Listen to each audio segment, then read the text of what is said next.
እናስልን ኩራን ተመልካቾቻችን ከመሃል ሚዲያ የምሽት ዜናዎችን ይዘን ቀርበናል። በቅድሚያም አበይት ነጥቦችን ነው።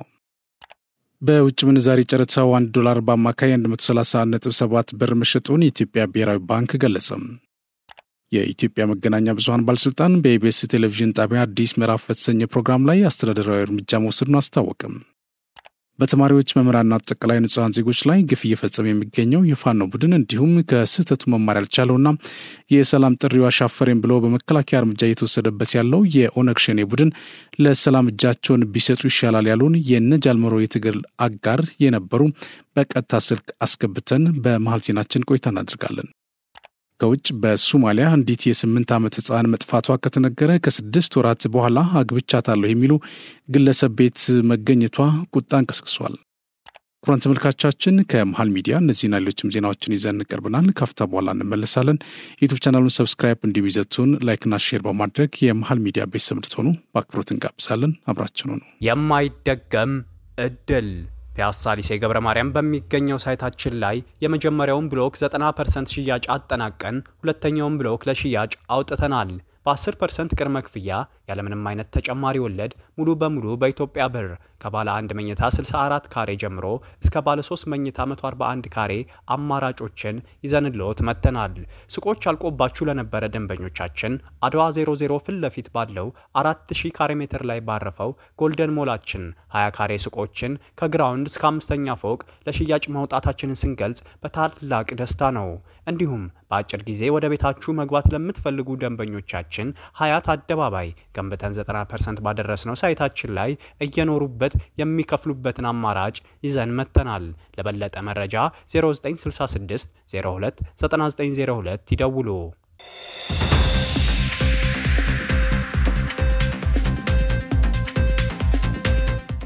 በቅድሚያም በውጭ ምንዛሪ ጨረታው $1 በአማካይ 131.7 ብር መሸጡን የኢትዮጵያ ብሔራዊ ባንክ ገለጸ። ባንኩ ዛሬ ያደረገውን የ$50 ሚሊዮን ጨረታ ውጤት ይፋ አድርጓል። $1 በአማካይ በ131.7 ብር መሸጡንና በጨረታው ላይ የተሳተፉ 12 ባንኮች የውጭ ምንዛሪውን መውሰዳቸውን ገልጿል። ብሔራዊ ባንክ እያደረገ የመጣውን የውጭ ምንዛሪ ክምችት ከግምት ውስጥ ባስገባ መልኩ በቀጣይ ወራት በመደበኛነት በየ2 ሳምንቱ የውጭ ምንዛሪ ሽያጭ ጨረታውን ለማካሄድ መወሰኑን አስታውቋል። በዚህ መሰረት ባንኩ ቀጣይ ጨረታ የሚያካሄድበት ቀንና ሰዓት ጨረታው ከመካሄዱ ከአንድ ቀን በፊት አስቀድሞ እንደሚያሳውቅ አመላክቷል። ጨረታው በማዕከላዊ ባንክ የተከማቸ ካለው የውጭ ምንዛሪ የተወሰነውን መጠን ለግል ዘርፍ ለማቅረብና የባንኩን የገንዘብ ፖሊሲ ዓላማ ለማሳካት እንደሚረዳ ተገልጿል። በተጨማሪም ጨረታው የውጭ ምንዛሪ ገበያን ለማረጋጋትና ሪፎርም ከተጀመረ ወዲህ መሻሻል እያሳየ የመጣውን የውጭ ክፍያ ሚዛን በይበልጥ ለማጠናከር እንደሚረዳም ነው ባንኩ የገለጸው። የኢትዮጵያ የታሪክ ምሁራን ማህበር በሀገር ግንባታና በወል ትርክት ግንባታ ስኬት የበኩሉን ሚና እንዲወጣ የሰላም ሚኒስቴር መሐመድ ኢድሪስ ጠየቁ። የሰላም ሚኒስትሩ መሐመድ ኢድሪስ ከኢትዮጵያ የታሪክ ምሁራን ማህበር አመራርና አባላት ጋር ተወያይተዋል። ውይይቱ ሚኒስቴሩና ማህበሩ በትብብር መስራት ባለባቸው ጉዳይ ላይ ያተኮረ ነው። የሰላም ሚኒስትር መሐመድ ኢድሪስ የታሪክ ምሁራን ማህበሩ እያበረከተ ላለው አስተዋጽኦ እውቅና ሰጥቷል። ማህበሩ ሀገርን በመገንባት ሂደት ያለበትን ኃላፊነት ሊወጣ እንደሚገባ አሳስበው በተለይ ለወል ትርክት ግንባታ ስኬት የበኩሉን ለመወጣት የገባውን ቃል ኪዳን እንዲያከብር ጠይቋል። የሰላም ሚኒስቴር የሰላም ግንባታና ብሔራዊ መግባባት ዘርፍ ሚኒስትር ዴኤታ ዶክተር ከይረዲን ተዘራ በኩላቸው መንግስት የሀገር መንግስት ግንባታን ለማሳካት መንግስት በህብረተሰቡ ዘንድ የወል ትርክትን ማስረጽ ቁልፍ ተግባር መሆኑን ለይቶ እየሰራ መሆኑን ገልጿል። በዚህ ረገድም ከማህበሩ ጋር ለመስራት ፍላጎት እንዳለው አመላክቷል። የኢትዮጵያ የታሪክ ምሁራን ማህበር ፕሬዚዳንት ኤምሬትስ ፕሮፌሰር ባህሩ ዘውዴ ማህበሩ የሁሉም ኢትዮጵያውያን ታሪክን ማስረጽ ላይ እየሰራ እንደሆነ ገልጿል። በቀጣይ ማህበሩ ህብረ ብሔራዊ አንድነትን ማጠናከር ላይ በጥናት የተደገፈ ስራ ለመስራት ከመግባባት ላይ መድረሱን የሰላም ሚኒስቴር መረጃ አመላክቷል። ሁለቱም ተቋማት በጋራ በሚሰሯቸው ስራዎች ዙሪያ የመግባቢያ ሰነድ ለመፈራረም ተስማምቷል። በተጨማሪም ሁለቱ ተቋማት የወል ትርክት ለሀገር ግንባታ ያለውን ሚና መሰረት በማድረግ ሀገር አቀፍ ኮንፈረንስ እንደሚያዘጋጁ ገልጸዋል። ኢትዮጵያና የዓለም ባንክ የትምህርት ዘርፉን ለማሻሻል የሚውል የ96.367 ሚሊዮን ዶላር ወይም የ12.5 ቢሊዮን ብር የድጋፍና ብድር ስምምነት ተፈራርመዋል። ስምምነቱን የገንዘብ ሚኒስትር አህመድ ሺዴና በዓለም ባንክ የምስራቅ አፍሪካ ዳይሬክተር ማርያም ሳሊም ተፈራርመዋል።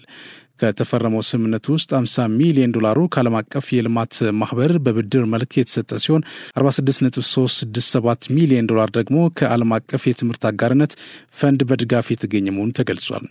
ድጋፉ የቀድሞ መደበኛና የመጀመሪያ ደረጃ ትምህርትን ተደራሽ ለማድረግ የሚውል ነው መባሉን የሚኒስቴሩ መረጃ አመላክቷል። በተለይም ከአንደኛ እስከ 6ኛ ክፍል ደረጃ ያሉ መምህራንን አቅም ለመገንባት እንዲሁም ከአዳዲስ ስርዓት ትምህርት ጋር በተጣጣመ መልኩ የቅድመ መምህርነት ስልጠናዎችን ለመስጠት እንደሚውል ጠቁሟል። በተጨማሪም የትምህርት ቤት አመራሮችን አቅም ለማጎልበት የሴት አመራሮችን ለመደገፍና በዲጂታል የታገዘ ስርዓት ትምህርትን ለመገንባት የሚያግዝ መሆኑ ተጠቅሷል። የውጭ ጉዳይ ሚኒስትር ዶክተር ጌዲዮን ጢሞቴዎስ ከተባበሩት መንግስታት ረዳት ዋና ጸሐፊና የዲጂታልና ኢመርጂንግ ቴክኖሎጂ ልዩ መልእክተኛ ዶክተር አማንዲፕ ሲንግ ጋር ተወያይተዋል። በውይይታቸውም ዶክተር አማንዲፕ ሲንጌል የተባበሩት መንግስታት በዲጂታላይዜሽንና በሰው ሰራሽ አስተውሎት ዙሪያ ባቋቋሙ አዲስ ኢኒሼቲቭ ኢትዮጵያ አንድ አካል ሆና በንቃት እንድትሳተፍ ጥሪ አቅርበዋል። አዲሱ የመንግስታቱ የዲጂታል ኢመርጂንግ ቴክኖሎጂ ኢኒሼቲቭ በሰው ሰራሽ አስተውሎት ዙሪያ ወጥ የሆነ አስተዳደር ለማውጣትና የአቅም ግንባታ ስራዎችን ለመስራት የተቋቋመ እንደሆነም ተገልጿል። ዶክተር ጌዲዮን ጢሞቴዎስ ጠቅላይ ሚኒስትር ዶክተር አብይ አህመድ የዲጂታላይዜሽን አስፈላጊነት ለሀገር እድገት ሊጫወት የሚችለውን ቁልፍ ሚና ከግምት ውስጥ በማስገባት በቴክኖሎጂ ዙሪያ የሚሰሩ የኢትዮጵያ አርቲፊሻል ኢንስቲትዩትና መሰል ተቋማት አስቀድሞ እንዲቋቋሙ ማድረጋቸውን ገልጿል። ኢትዮጵያ የተባበሩት መንግስታት አዲስ ኢኒሼቲቭ አካል መሆኗ ቁልፍ ተግባር እንደሆነና በንቃት እንደምትሳተፍ ማረጋገጣቸውን የሚኒስቴሩ መረጃ አመላክተዋል። የስራና ክህሎት ሚኒስትር ሙፈሪያት ካሚል በኢትዮጵያ፣ ጅቡቲ፣ መካከለኛው አፍሪካ ሪፐብሊክና ደቡብ ሱዳን የአውስትራሊያ አምባሳደር ዶክተር ፒተር ሃንተር ጋር ተወያይተዋል። ሚኒስትሯ በማህበራዊ ትስስር ገጻቸው ባሰፈሩት መረጃ ከአምባሳደሩ ጋር የሁለትዮሽ ግንኙነትን በምናሳድግበት ሁኔታዎች ላይ ውጤታማ ውይይት አካሂደናል ብለዋል። በውይይቱ ወቅት ሀገራዊ ለውጥን ተከትሎ ሁለንተናዊ ብልጽግናን ለማረጋገጥ የተቀረጹ የልማት ፖሊሲዎችንና የተገኙ ውጤቶችን ማንሳታቸውን ገልጿል። በክህሎትና ቴክኖሎጂ ልማት እንዲሁም ስራ ዕድል ፈጠራና ኢንዱስትሪ ዘርፍ ላይ እየተገበሩ ያሉ የሪፎርም ስራዎችን በዝርዝር መመልከታቸውን ጠቁሟል። ኢትዮጵያና አውስትራሊያ የክህሎት ልማትና የስራ ዕድል ፈጠራ ስራዎችን ጨምሮ የጋራ ተጠቃሚነትን በሚያልቁ የትብብር መስኮች ላይ በቅንጅት ለመስራት መግባባታቸውን አመላክተዋል። ይህም ረዥም ጊዜ ያስቆጠረውን የሁለትዮሽ ግንኙነት ወደ ላቀ ደረጃ የሚያሳድገው ይሆናል ነው ያሉት። በኢትዮጵያ የአውስትራሊያ አምባሳደር ፒተር ሃንተር በክህሎት ልማት፣ በስራ ዕድል ፈጠራና ተያያዥ ጉዳዮች ዙሪያ በትብብር ለመስራት ላሳዩት ቁርጠኝነትም ምስጋና አቅርበዋል። ኢትዮጵያና ዓለም አቀፍ የክትባት ጥምረት ጋቪ የክትባት ተደራሽነትና የጤና ስርዓት ማጠናከርን ጨምሮ በተለያዩ መስኮች ያላቸውን አጋርነት ለማጠናከር በቅርበት እንደሚሰሩ አስታወቁም። በተባበሩት መንግስታት ድርጅት የጄኔቫ ቢሮና በስዊዘርላንድ የሚገኙ ዓለም አቀፍ ተቋማት የኢትዮጵያ ቋሚ መልእክተኛ አምባሳደር ጸጋአብ ክበበው በዓለም አቀፍ የክትባት ጥምረት ጋቪ አመራሮች ጋር በጥምረቱ መቀመጫ ጄኔቫ ተወያይቷል። አምባሳደር ጸጋአብ ውይይቱን ያደረጉት ከጋቪ የዓለም ለጋሾች ግንኙነት ዳይሬክተር ቢዮርን ግላስተር እና በክትባት ከፍተኛ ለውጥ ያመጡ አገራት ቡድን ዳይሬክተር ቶክኒቦ ኦሽኒ ጋር ነው። ውይይቱ ጋቪ እንደ አውሮፓውያን አቆጣጠር በ2026 እስከ 2030 ለሚተገበረው አዲስ ስትራቴጂ ድጋፍ ማድረግ በሚቻልበት ሁኔታ ላይ ያተኮረ ነው። ስትራቴጂው በተጠቀሰው ጊዜ ውስጥ በክትባት 500 ሚሊዮን ህጻናት ለመጠበቅ እና 8 ሚሊዮን የሚሆኑ ህጻናትን ደግሞ ከሞት ለመታደግ እቅድ ይዟል። አምባሳደር ጸጋብ ኢትዮጵያ ከጋቪ ጋር ለረጅም ጊዜ የቆየ አጋርነት እንዳላትና ስትራቴጂው የተሳካ እንዲሆን ድጋፍ እንደምታደርግ ገልጿል። ቋሚ መልእክተኛው ኢትዮጵያ በክትባት የሰዎች በሽታ የመከላከል አቅም ለማሳደግ ለሚከናወኑ ስራዎች ዘላቂ ኢንቨስትመንት እንደሚያስፈልግ በጽኑ ታምናለች ብሏል። በሀገር ውስጥ አቅም ክትባት የማምረትና የጤና ስርዓት አይበገሬነት ማጠናከር ትኩረት እንደሚያሻውም ተናግሯል። የዓለም አቀፍ የክትባት ጥምረት ጋቪ አመራሮች ኢትዮጵያ ለሁሉም ህጻናት ክትባት ተደራሽ የማድረግ ዓለም አቀፍ ዚሮ ዶዝ ቺልድረን ትግበራ ያሳየችውን ለውጥ እና ከጥምረት ጋር በጋራ በመሆን ከፍተኛ ውጤቶችን እያስገኙ ያሉ ኢኒሼቲቮችን በመተግበር እያሳየች ያለውን ቁርጠኝነት አድንቋል። ኢትዮጵያ ከጋቪ ጋር ፍትሐዊ የጤና አገልግሎት ተደራሽነት ለማሳደግና የዓለም የጤና ደህንነትን ለማረጋገጥ በትብብር መስራቷን እንደምትቀጥል ኢዚአ በጄኔቭ የኢትዮጵያ ቋሚ መልእክተኛ ጽህፈት ቤት ያገኘው መረጃ አመላክቷል። እንደ አውሮፓውያን የዘመን ቀመር በ2000 የተቋቋመው ከዓለም አቀፍ የክትባት ጥምረት ጋቪ በማደግ ላይ በሚገኙ ሀገራት የክትባት ተደራሽነትን በማሳደግ ዜጎች የበሽታ መከላከልና አቅም ማጠናከር ላይ የሚሰራ ድርጅት ነው ተብሏል።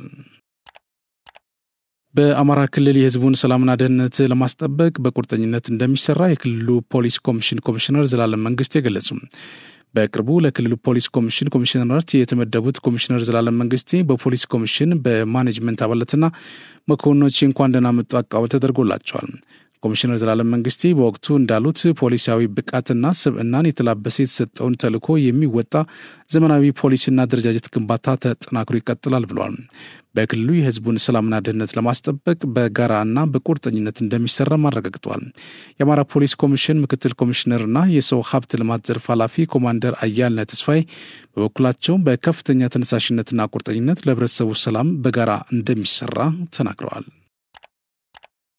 ከሰሞኑ በአማራ ክልል የተመረቁት አድማ በታኝ ከንስሮች የመከላከያ ኃይል ጋር በመሆን በሰሜን ጎጃም ብርቃት ከተማ ጀብድ ፈጽሟል።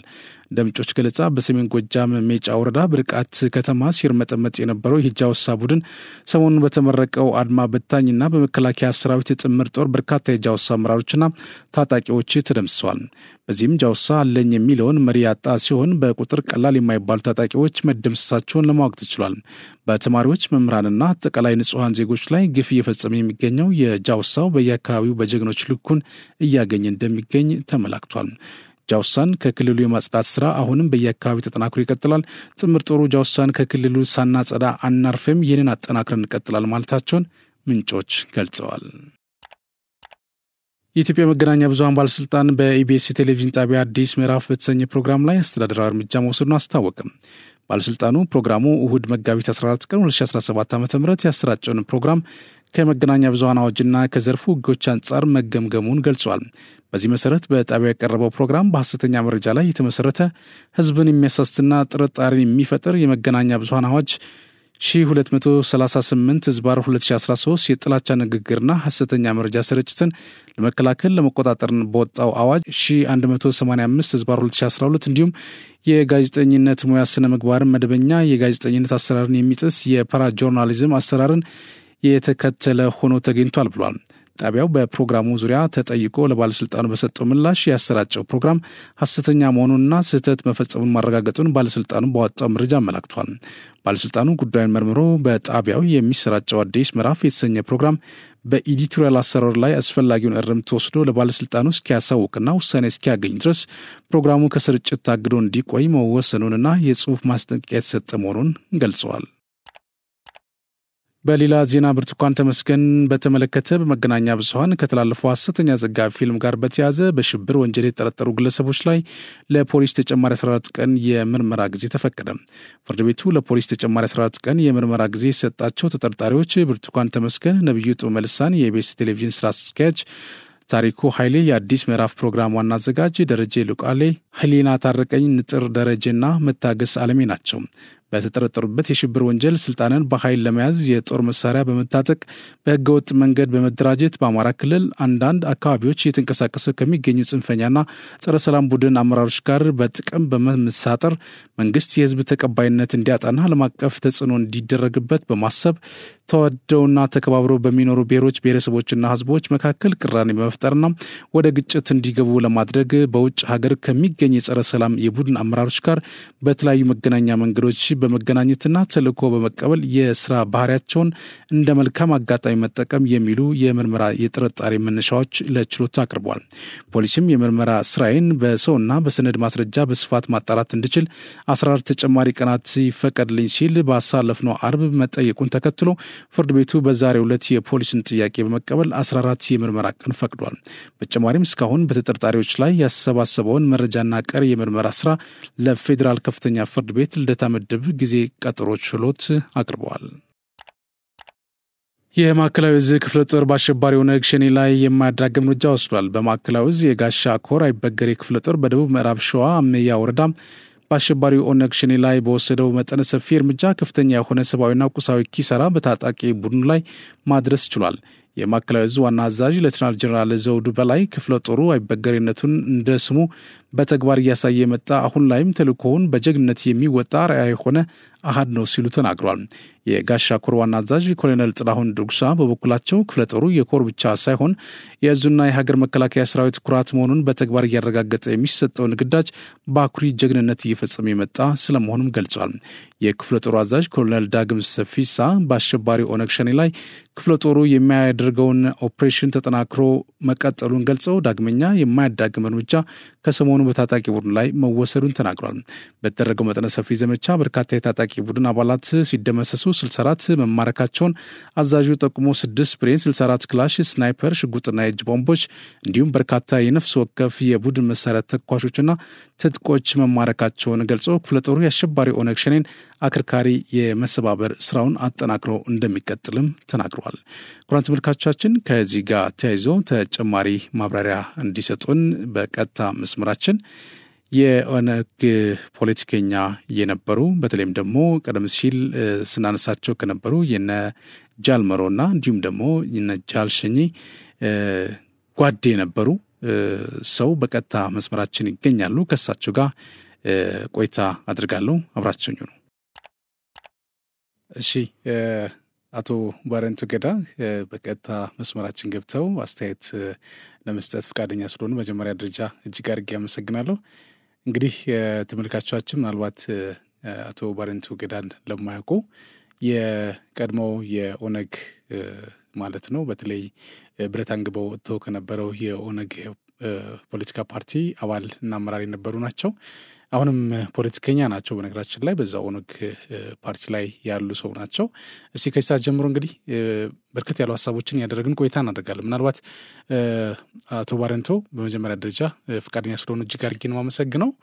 ዛሬ የምናነሳቸው በርከት ያሉ ሐሳቦች አሉ። በዋናነት የክቡር ጠቅላይ ሚኒስትር ወደ አመራርነት ከመጡ ወዲህ 7 ዓመታትን አስቆጥሯል። በዚህ 7 ዓመታት ውስጥ ደግሞ እንግዲህ በርከት ያሉ እጅን አፍ ላይ ማስጫን የሚያስችሉ ትልልቅ ጉዳዮችን፣ ትልልቅ ነገሮችን፣ ትልልቅ የልማት ስራዎችን ማይተናል። በዛ ልክ ደግሞ ፈተናም እንደዚሁ የታጀበበት ሁናቴም ነበርና እንደው ከዚህ ጋር ተያይዞ የምናነሳው ነገር ይኖራል። ከዛ ባለፈ በኦነግ ሸኔ እንግዲህ በተለያየ አጋጣሚ እርምጃ እየተወሰደ እንደሆነ በመከላከያ ሰራዊት ሲጠቀስ ቆይቷል። የሰላም አማራጭ ተቀብለው እንግዲህ እጃቸውን ሰጥተው ወደ ህዝቡ የተቀላቀሉ አካላትም እንዳሉ እንግዲህ እየተሰማ ነው ያለው። የጽንፈኛው የፋኖ ቡድንም እንደዚሁ በተደጋጋሚ የመከላከያ ሰራዊት በሰፈረባቸው ሁሉ የአማራ ክልል ህዝብን ሰላም ለማረጋገጥ ሲባል አስፈላጊ የሆነ እርምጃ ሁሉ እየወሰደ የቆየበት ሁናት ያለ። እንደው ከዚህ ጋር ተያይዞ ምን አነሳቸው ነገሮች አሉ። ሌላኛው ትልቁ ጉዳይ ግን የቲፒኤልኤፍ ሁናቴው እንግዲህ ከቅርብ ጊዜ ወዲህ በጣም ችግሮች እየተባባሱ እንደው ሰው ተረጋጋ፣ ህዝቡ ተረጋጋ ተብሎ ተስፋ ሰንቆ ሲያበቃ በአንጻሩ ግን አሁንም ቢሆን ችግር ለመፍጠር እንቅልፍ የሌላቸው አካላት በሚፈጥሩ ችግር ምክንያት ከድጡ ወደ ማጡ እየሆነ የመጣበት ሂደት አለ። በእርግጥ ያህን ለመፍታት መንግስት የወሰዳቸው እርምጃዎች አሉ።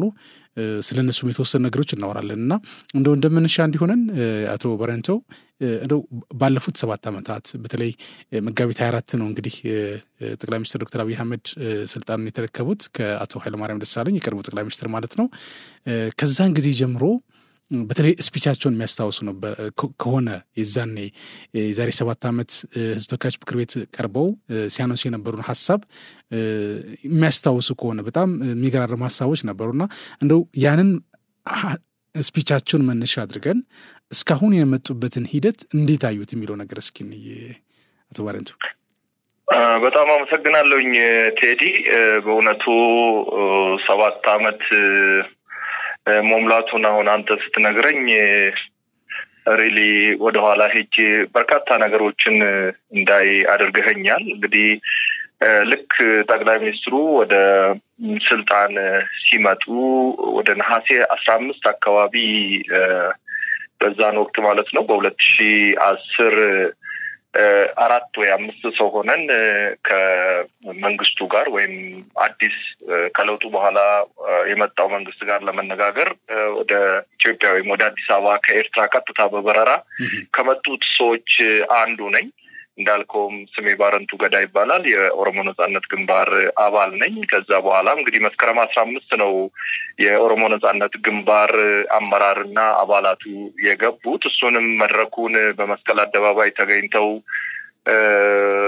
አቀባበሉን ያደረጉት ሰዎች መድረክ ስመራ የነበርኩት ነኝ ዋናውን መድረክ ማለት ነው ስለዚህ ወደ ኋላ ሄጄ ያንን ሁሉ ሳይና ያለፍነውን ጠቅላላ 7 አመት ውስጥ ሳይ እንግዲህ ሁለት ቦታ ከፍዬ አየዋለሁ የጠቅላይ ሚኒስትሩ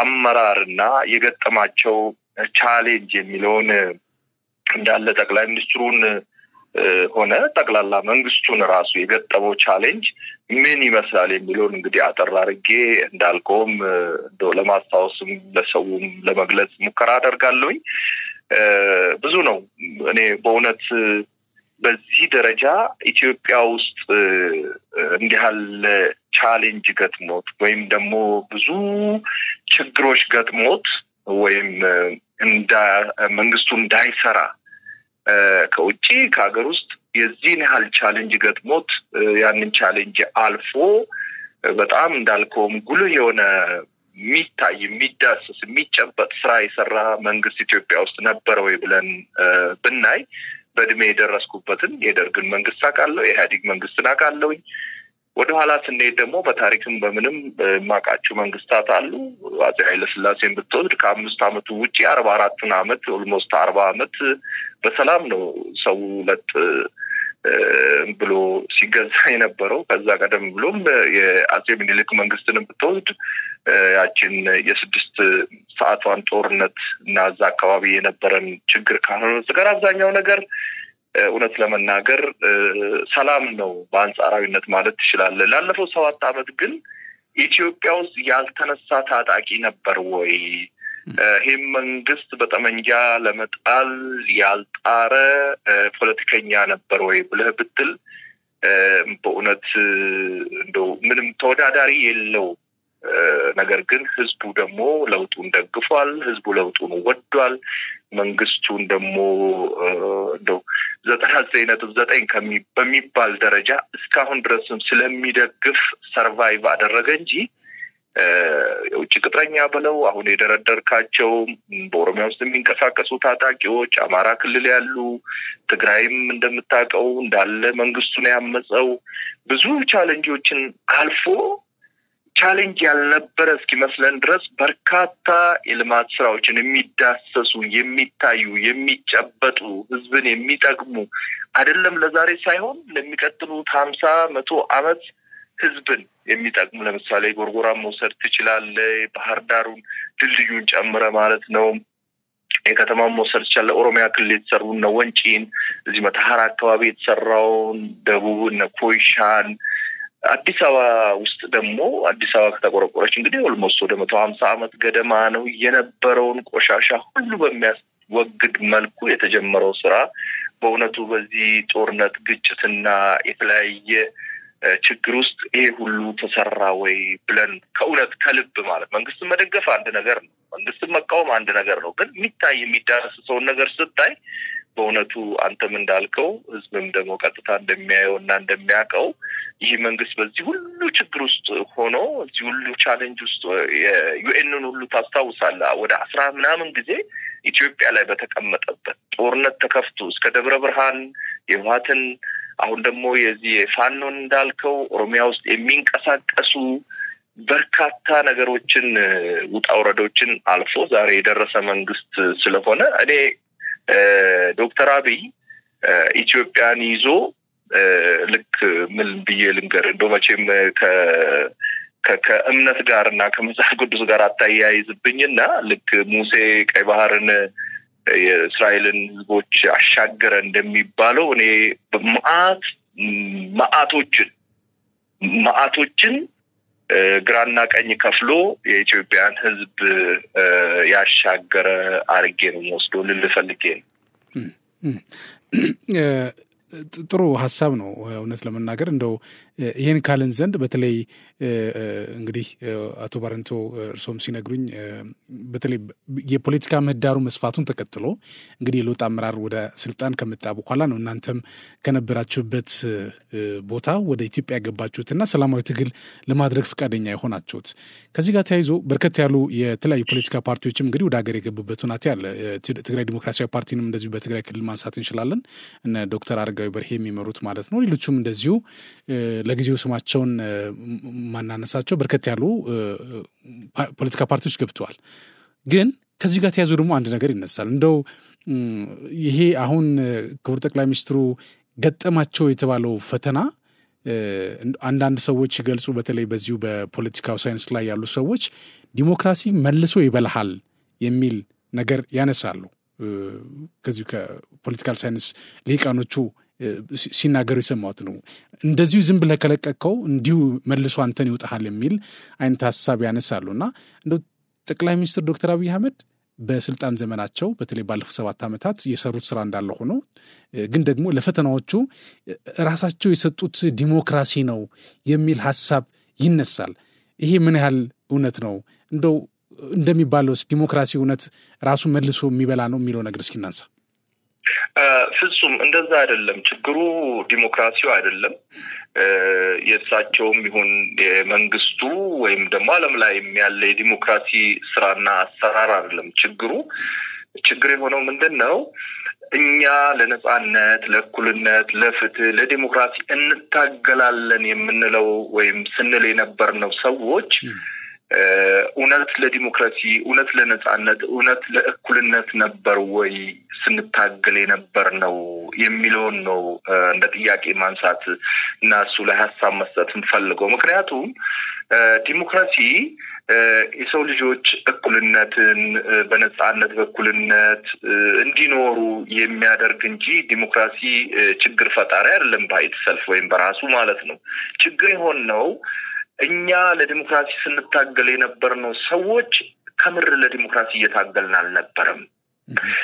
በአፋችን ዲሞክራሲ እያል ውስጣችን ግን አሮጋንት የሆነ ኢግኖራንት፣ እኔ ያልኩት ካልሆነ፣ እኔ ካልመራው፣ እኔ ካላቦካው አይጋገርም የምንል ሰዎች ሆነን ነው ችግር የተፈጠረው እንጂ ዲሞክራሲ እኮ እኛ አልጀመርንም። ግሪኮችን ብትወስድ፣ አሜሪካን ብትወስድ፣ ኢሮፕን ብትወስድ በርካታ በዲሞክራሲ ውስጥ የሚኖሩ ሰዎች ተቻችለው ተሳስበው ከህግ ሳይወጡ የምርጫ ህግንም ሌሎች የሀገሪቷን ህግና ህገ መንግስት አክብረው ነው የሚሰሩት።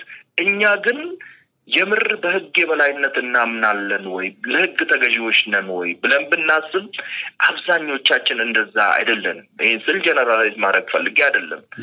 ለሰላም እንላለን፣ በሰላማዊ መንገድ ለመታገል ፍቃደኞች ነን ወይ? ስለ ፍቅር፣ ስለ ወዳጅነት፣ ስለ ወንድማማችነት፣ ስለ እኩልነት እንሰብካለን፣ በእውነት እየኖርነው ነው ወይ ብለን ስንል አይደለንም። የኛ የግል ኢጓችንና ባህሪያችን እንጂ ዲሞክራሲ ወይም ደግሞ ይሄ ዲሞክራሲ የሚባለው የህዝብ አስተዳደር የሚባለው ወይም ደግሞ ህዝብን በእኩልነት ህዝብ የተሳተፈበት ምርጫ ህዝብ የመረጠው ሰው በእንደዛ እናምንም። አንዳንዱ እኮ ቴዲ ህገ መንግስቱን ቀደን እንጣል የሚል እኮ ነው ያለው። ህገ መንግስቱን ቀደንን፣ ህገ መንግስት ችግር ሊኖርበት ይችላል። አሜሪካ በርካታ ጊዜ አሜንድመንቶችን አድርጋለች፣ በርካታ ጊዜ ማሻሻያ ተደርጓል። ቀደው አልጣሉ። እኛ ውስጥም ብዙ አንቀጾች ችግር ሊኖርባቸው ይችላል። ነገር ግን ሐሳባችን እሱን ለማስተካከል ሳይሆን ቀደም ጥለን የራሳችንን ለመጻፍ ነው። እንዲህ ያለ አስተሳሰብና እንዲህ ያለ አመለካከት እንዲህ ያለ ኢጎ ውስጥ ሆነን መንግስት የሆነ በር ሲከፍት እንዴት አድርገን እንተዳደር ችግር እኮ ሆነ። ስለዚህ ይሄ የዲሞክራሲው ችግር ሳይሆን የኛ የግል ባህሪያችን ፓርቲዎች ነን የምንል ባህሪያችን ችግር ነው። እንዳልከው በርካታ ፓርቲዎች ወደ ሀገር ተመልሰዋል። እኔ በግሌ ማቃቸው ኤርትራም አንድ ህብረት ሁሉ ያቋቋመን የቤኒሻንጉል ነጻነት ግንባር የሚል ነበረ፣ የጋምቤላ ነበረ፣ የኦጋዴን ነጻነት ግንባር ነበረ፣ የሲዳማ ነጻነት ግንባር፣ የኦሮሞ ነጻነት ግንባር። እነዚህ አምስቱ ሁሉ ኤርትራ ከዛ ውጪ ዘመነ በወቅቱ ሲመሩት የነበረ እና ፕሮፌሰር ብርሃኑ ነጋ ጋር አንድ ላይ የደባለቁት አርበኞች ግንቦት ሰባት የሚባል ነበር አሁን እንግዲህ በዛ ደረጃ ባይኖሩምና እነ ፕሮፌሰር ብርሃኑ ነጋ ኢዜማ ብሎ ሌላ በዜግነት ላይ የተመሰረተ ፓርቲ ወደ መመስረትና ሌሎቹ ደግሞ ተመልሶ ወደ ጫካ እስከ መግባት ድረስ የደረሱበት ፓርቲ ሁሉ ነበር እንግዲህ እዚህ ያደረሰን እዚህም መተው ከኛም ተለይተው ወደ ጫካ ይገባሉ ከኦሮሞ ነጻነት ግንባር ማለት ነው እና ይሄን እንደምረ ስታየው አንደኛ ለዲሞክራሲ ተገዢ አይደለንም ለውጡንም ደግሞ ከልባችን አልተቀበልንም ምንድነው ችግሩ በኔ በኩል የሚላል በኔ በኩል ለውጥ ካልመጣ ለህዝብ የሚታገል ሰው በኔ በኩል አይልም በመሰረቱ ህዝቡ ካለፈለት ህዝቡ የሚመኘውን ካገኘ ለውጥ ከተገኘለት እኮ ታጋይ ህዝቡን ወደ መድረክ ያቀርባል እንጂ እኔ ልምራህ አይልም እውነት ለመናገር አሁን ኢትዮጵያ ውስጥ ያለ ቴዲ የነጻነት ታጋይ ወይም ደግሞ ነጻ አውጪ ነን የምንለው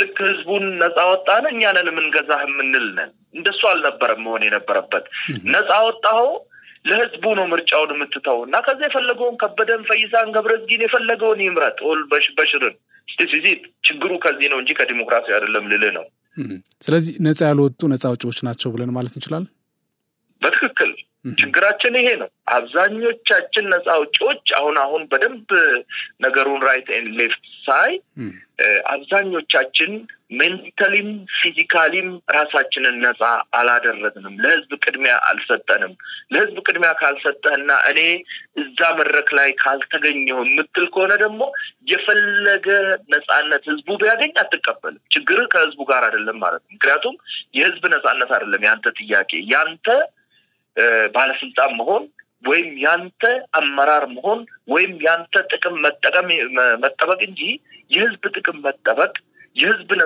ነጻ መሆን የህዝብ እኩል መሆን የህዝብ ዲሞክራሲ ማግኘት አይደለም ማለት ነው ያንተ ፍላጎት from the beginning ማንንም ሰው መጥቶ ነጻ ቢያወጣ ህዝቡ ነጻ ቢወጣ ህዝቡ እኔ ነጻ ነኝ ብሎ እንኳን ቢመሰክር አንተ አትቀበልም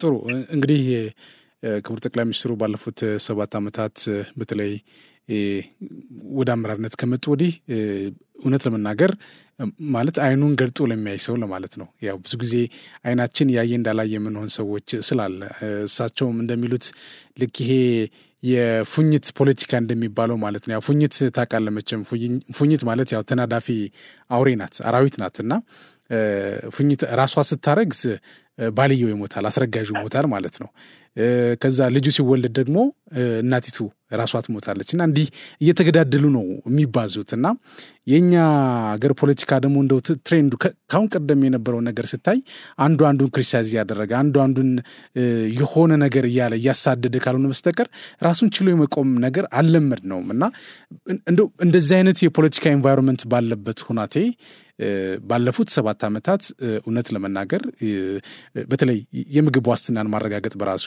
በተደጋጋሚ ኢትዮጵያ በረሃብ የምትጠራበት ጊዜ ነበር ግን ደግሞ ያንን ታሪክ የሻረ ተግባር የተፈጸመበት ሁናቴ እንደነበር ማንሳት እንችላለን ወደ ጥያቄዎች መልሳለሁ ግን እነዚህ መረሳት የሌለባቸው ጉዳዮች ስለሆነ ነው ስንዴም በታሪክ ማለት ነው ሁሌ ስንረዳ የነበረው ስንዴ በአፍሪካ ቀዳሚ የኤክስፖርት አድራጊ ሀገር መሆኗን የተረጋገጠበት ሁናቴ ማየት እንችላለን የምግብ ዋስትና ከሞላ ጎደል የራሳችንን ፍጆታ በራሳችን ለመሸፈን የምናደርጋቸው ጥረቶች በጣም ትልቅ ለውጦች የታዩባቸው እንደሆኑ ማንሳት እንችላለን ከዛ ባለፈ የገረመኝ እንደው በነበረው በተለይ ህወሓት ኢህአዴግ ይመራ በነበረበት ጊዜ አጋር ድርጅት ተብሎ ሲጠሩ የነበሩ እነ አፋር ክልል እነ ሶማሌ ክልል አሁን ስታያቸው በነገራችን ላይ አብዛኛው አርብቶ አደር የነበረበት ሁናቴ ቢኖርና ቢሆንም ግን በዛን ሰዓት ምን ያህል ድጋፍ እንዳልተደረገላቸው የሚያሳዩ አሁን ላይ ስንዴ አምርተው ማቅረብ ጀምሯል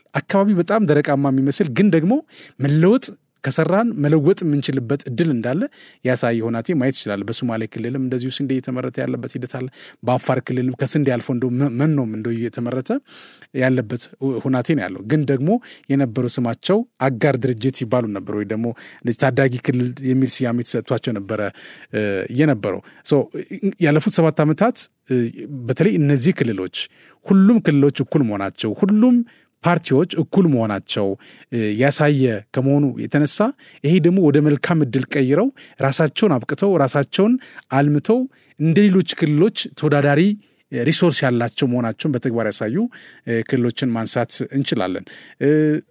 ብዙ ነው ካነሳ ነው በተለይ የኮሪደር ልማቱም እንደዚሁ ከአዲስ አበባ ጀምሮ የተለያዩ የክልል ከተሞች አልፎ ደግሞ እንደዚሁ የገጠር ኮሪደር ልማት ተብሎ የተሰሩ ስራዎች አሉ።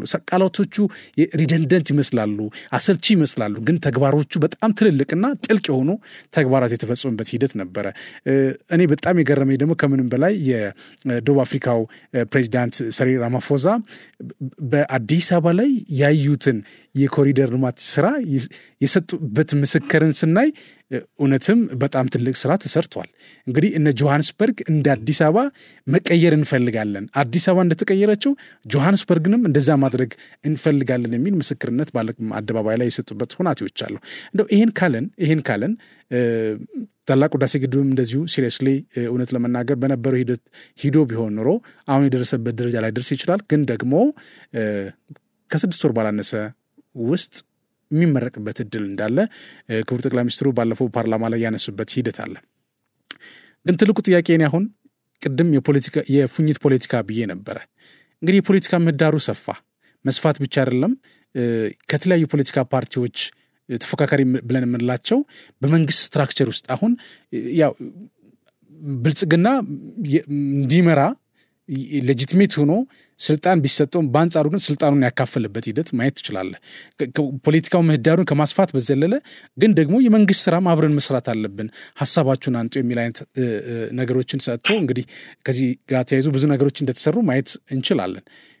ስቲል ግን ይሄ የማይዋጥለት ሰው አለ። በቃ በጭፍን የሚሄድ አለ፣ አልተሰራም ብሎ የሚያምን አለ፣ ክሪቲሳይዝ የሚያደርግ አለ። ይሄ የነቀፌታ መንፈስ ያለብን እስኪመስል ድረስ ሁሌም በቃ መንቀፍ። በጦርነት ጊዜ ተነቅፏል፣ እየተሰራ ያለም ተነቅፏል፣ ወደፊትም ይነቀፋል አይነት ነገር ነው እንግዲህ አንዳንዶች አካሄድና እንደው ከዚህ ጋር ተያይዞ ይሄ ምን ያህል ያስኪደናል? ይሄ የፉኝት ፖለቲካስ እንደው ዋጋ ያስከፍለንም ወይ? እንዴት ታዲያ ከእንደዚህ አይነት አስተሳሰብ መውጣት እንችላለን የሚለው ነገር እስኪ እኔ ቴንክ ዩ ቴዲ። 3 ቦታ ከፍዬ ሊው አሁን የጠየቀውን ጥያቄ አንደኛው የዚህ ግጭቱ ምን አተረፍን የሚለውን፣ ሁለተኛው ደግሞ የሳታፊነትን፣ ሶስተኛውና የመጨረሻው ደግሞ ልማትን በተመለከተ 3 ቦታ ከፍዬ እኔ ግጭቱ ምን አተረፍን ካል ሞትን፣ መፈናቀልን፣ መገዳደልን፣ ራስንም አገርንም ችግር ላይ መጣልን ነው ያተረፍ ነው። ይሄ በጣም ያሳዝነኛል። ስንት ወጣቶች ሞቱ በትግራይ ክልል፣ ስንት ወጣቶች አካል ጉዳተኛ ሆኑ፣ ስንት ጀግና የኢትዮጵያ ልጆች እዚህም እዛም ወደቁ። ነገ አገርን ቤተሰባቸው ከቤተሰብ ጀምሮ አገርን ሊጠቅሙ የሚችሉ በአማራ ክልል ስንት ወጣት ነው እየወደቀ ያለው። ኦሮሚያ ክልል ዛሬ እኔና አንተ እያወራን አሁን ትላንት በቀደም ከዚህ በፊትም ላለፉት 4-5 ዓመታት ስንት ወጣቶች አለቁ ያለ አግባብ ምክንያታዊ ያልሆነ ግጭት ውስጥ ገብተው። መንግስት የጻድቃኖች መንግስት ነው እያልኩ አይደለም። ነገር ግን ከየትኛውም እዚህ በፊት ከነበረ መንግስት በተሻለ መልኩ ቁጭ ብለን እንነጋገር፣ እንደራደር፣ እባካችሁ እንታረቅ፣ በሰላም ጉዳይ እንፍታ ብሎ ከጠቅላይ ሚኒስትሩ ከዶክተር አብይ አለም የሰላም ሎሬትና የኢትዮጵያ ጠቅላይ ሚኒስትር ጀምሮ እስከ የክልል አመራሮች ድረስ ሲጠይቁ ይሄንን የሚሰማ ጠፋ። ከውጪ ሆይ ሆይ በሉ በርቱ ጀግኖች ሞት ግደል የሚል በዛ። የሶሻል ሚዲያም እያንዳንዱ ሰው ቴሌቪዥን በኪሱ ይዞ ይዞራል፣ ሬዲዮ በኪሱ ይዞ ይዞራል። በቃ ግፋ በለው ነው፣ ግደለው፣ ሞት፣ ጀግናው፣ አንበሳው የሚባባል ትውልድ ተፈጠረ። ይሄ በርካታ ወጣቶችን ያለ አግባብ ቀጥፎብናል። ይህን ስል ከመንግስት ወገንም ጨምሬ ነው። ምክንያቱም እዛ ሲሄዱ በድንገት ተተኩሶባቸውም በጦርነት ላይም የሚወድቁ ለሀገራቸው ሲሉ ለሰላም ሲሉ የሚወድቁ የመከላከያ አባላት አሉ፣ የፌደራል ፖሊስ አለ፣ የአካባቢ ሚሊሻ አለ። በርካታ ሰዎች ተሰውተዋል፣ አካልም ይጎድላል። ይህንን አልጠራጠርም፣ ወይም ምድር ላይ ያለ ሀቅ ነው። ግን በአብዛኛው ምክንያቱም አቅማቸው ስለማይመጣጠን እነዚህ ታጥቀው መንግስትን በጦር መሳሪያ እንጥላለን የሚሉት ከባድ ጉዳት ደርሶባቸዋል። ከባድ አሁንም ድረስ የተማሩ ወደ ሰላም ተመልሰዋል። ለምሳሌ ኦሮሚያ ክልል ነሰኝን ነሹሩቤ መውሰድ ትችላለህ። በርካታ ወጣቶችን ይዘው ወደ ሰላም ገብተው አሁን ሰላማዊ ህይወታቸውን እየመሩ ነው። ህዝቡንም እያገለገሉ ይገኛሉ። የትግራዩ እንግዲህ በሰላም አልቋል ተፈርሟል ብለን ደምድመናል። አሁን ግን አንዳንድ የሚታዩ ነገሮች ጥሩ አይደሉም። ቀጥታ ወደ ግጭትና ወደ ጦርነት ባይገባም ያለው ሁኔታ አትሞስፌሩ ደስ አይልም። ለቱሪስት አይመችም፣ ለኢንቨስተር አይመችም፣ ለሀገር ሰላም አይመችም። ሰው ተረጋግቶ አይማርም፣ ሰው ተረጋግቶ ቢዝነስ አይሰራም። አገሬ ነው ብሎ ከቦታ ቦታ አይንቀሳቀስም። እኔ ባቶችን ቆም ብሎ ነገሮችን ቢያዩ ደስ ይለኛል። የአማራ ክልሉም ከውጪ ከሀገር ውስጥ ተደማምሮ ግፋ ብለው ግደለው ሙት የሚል ሰው በርክቷልና ይሄ መቆም መቻል አለበት። በርካታ ወጣቶች ተቀጥፈዋል። እዚህ ክልልም በርካታ ወጣቶች በሚያውቁትም በማያውቁትም በሰዎች ተገፍተው በሰዎች ጫና በሚዲያ ጫና ከውጪ ሆነው ተልኮ ተቀብሎ ወጣቶችን ወደ እሳት በሚማግዱ የሀገር ጠላቶች ይሄ ትሪዝን ነው፣ የሀገር ክደት ነው እና ይሄ ከባድ ውድመት አድርሷልና ይሄ በአስቸኳይ ነው መቆም ያለበት። ዛሬ ነገ ሳይባል ማለት ነው። በሁለተኛ ደረጃ ደግሞ ማነሳው የዚህ የተሳትፎ ጉዳይ ነው። እኔ ድሮ ደጋፊ ነው ምን ክልል የሚባሉት አንተ አሁን እንዳነሳው አጋር ክልሎች ምናምን እሱ ሞቶ ተቀብሯል። ለምሳሌ አቶ አደም ፋራን እንውሰድ። የብልጽግና ምክትል ፕሬዝዳንት ነው፣ ኢሚዲየት ፕሬዝዳንት ነው። እኔ እንደምረዳው እንደማውቀው ማለት ነው። እንግዲህ አጋር ክልል ከሚባሉት ውስጥ ነው። ዛሬ በድሮ አጠራር ማለት ነው። በድሮ አጠራር አጋር ክልል ከሚባል ማለት ነው። አሁን ላይ አጋር የሚባል አጋር ክልል ከሚባለው የብልጽግና ፓርቲ ኢሚዲየት ምክትል ፕሬዝዳንት ነው። ከሱ በላይ ዶክተር አብይ አህመድ የዓለም የሰላም ሎሬት እና የኢትዮጵያ ጠቅላይ ሚኒስትር ነው ያለው። ሌሎችም በተለያየ ደረጃ ከፍተኛ ባለስልጣኖች ናቸው። እንግዲህ አጋር የሚባሉት ማለት ነው ወሳኞች እንጂ የተወሰነውን ውሳኔ የሚሰሙ አይደሉም። ዛሬ ወሳኞች ናቸው። ቁጭ ብለው ውስጥ ተመካክረው ተነጋግረው ይወስናሉ። ከበደ ፈይሳ ገብረዝጊ ከዚህ ከቆላ ከደጋ መጣ የሚባል ነገር የለም። ፓርቲ ውስጥ ያለ ሁሉ እንደየደረጃው እኩል ቁጭ ብሎ ይመካከራል ማለት ነው። ከዚህ ውጪ ደግሞ አንተም እንዳነሳው ለምሳሌ ከኦነግ ከአንድም ሁለት ሶስት ሰው በመንግስት ከፍተኛ የስልጣን ከሚኒስትር አንስቶ እስከ የክልል ቢሮ ኃላፊ በአዲስ አበባ መስተዳደር ውስጥም ኃላፊነት የተሰጣቸው አሉ፣ የኔ ጓዶች ማለት ነው። ከዛ በተረፈ ደግሞ ከአብንም ታውቃለህ፣ ከሌሎችም ከኢዜማም ፕሮፌሰር ብርሃኑ ነጋ ከሌሎችም በርካታ ሰው ማንሳት እንችላለን። እንግዲህ ይሄ ገና አዲስና በተለያየ ቻሌንጅ ተወጥሮ የነበረ መንግስት ይሄንን አድርጓል። ይሄ ኮምፕሊት ራዲካል ቼንጅ ነው። ይሄንን መቀበልና ይሄንን መረዳት ተስኖናል። ወይም ደግሞ እያወቅን እያየን እንዳላየን እየሰማን እንዳልሰማን ሆነናል። ይሄ በሽታ ነው። ሊታረም ይገባል። ልክ አይደለም። ለሀገር አይጠቅምም። ይሄ እና አንዱ ችግራችን ይሄ ነውና እኔ ምን ካላልኩት ጭሬ ልበተነው እንዳለችው እንስሳ መሆን የለብንም። እኔም ሌላም ሰው ይምራ ለሀገር ሰላም፣ ለሀገር አንድነት፣ ለወዳጅነት፣ ለወንድማማችነትና እድገት ከጠቀመ ከየትኛውም ኮርነር የመጣ ኢትዮጵያ ከየትኛውም ፓርቲ የመጣ ኢትዮጵያዊ ቢመራ መልካም ነው ብለን መነሳት መቻል አለብን። በዚህ እንግዲህ ቅድም እንዳነሳሁት መጀመሪያ ላይ ብዙ ግድፈቶች አሉብን። እሱም ምንድነው እኔ ያላቦካሁት እንጀራ ወይም ወይም ያላገነፋሁት ገንፎ አይጣፍጥም ወይም ደግሞ ዋጋ የለውም የሚል አስተሳሰብ ከውስጣችን አልወጣምና ይሄ መውጣት አለበት። ይሄ ድሮ የነበረ አንድ ልጅ አባቱን ገሎ ምን አድርጎ የንግስና የምን የሚቀበለው አይነት የጋርዮሽ ስርዓተ ማህበር አስተሳሰብ እዚህ ድረስ ተንከባሉ ከኛ ጋር መምጣት መታየት የለበትም በዚህ በ22ኛ ክፍለ ዘመን ማለት ነው ኦልሞስት አንደኛ ያለፍን ይመስለኛል ከዛ ውጪ ደግሞ